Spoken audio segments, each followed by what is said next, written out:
अमरावती विमानतळ उद्घाटन सोहळ्यात खासदार वानखडे मागच्या रांगेत, माजी खासदार पुढच्या, राजकीय दुभावाची टीका तीव्र। अनेक वर्षाच्या प्रतीक्षेनंतर अखेर आज अमरावती विमानतळाचे भव्य उद्घाटन मुख्यमंत्री देवेंद्र फडणवीस, उपमुख्यमंत्री एकनाथ शिंदे व उपमुख्यमंत्री अजित पवार यांच्या उपस्थितीत पार पडले। या ऐतिहासिक क्षणाला राज्याचे तसेच केंद्राचे वरिष्ठ उड्डाण मंत्रीही उपस्थित होते। मात्र या कार्यक्रमात एक वाद निर्माण झाला आहे। अमरावती जिल्ह्याचे एकमेव लोकसभा खासदार बलवंत भाऊ वानखडे यांना कार्यक्रमात मागच्या रांगेत बसवण्यात आले, तर जिल्ह्याचे माजी खासदार पुढच्या रांगेत होते। वानखडे हे काँग्रेसचे खासदार असल्याने हा राजकीय दुजाभाव होता का, असा प्रश्न उपस्थित केला जात आहे।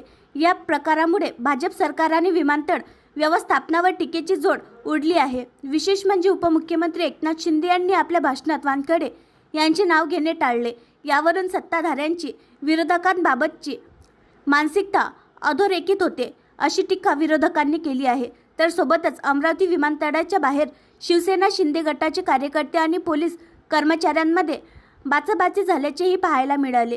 या प्रकारामुळे कार्यक्रमातील राजकीय सौजन्याचा अभाव चव्हाट्यावर आला असून अमरावतीकरांमध्ये नाराजीचा सूर उमटतो आहे। एका लोकप्रतिनिधीचा एवढा अपमान झाल्याने लोकशाही मूल्यावरच प्रश्नचिन्ह उपस्थित झाले आहे। आणखी नवीन व्हिडिओ पाहण्यासाठी आमच्या देशमुख एक्सप्रेस न्यूज चॅनलला सबस्क्राईब करा, लाईक करा आणि शेअर करा।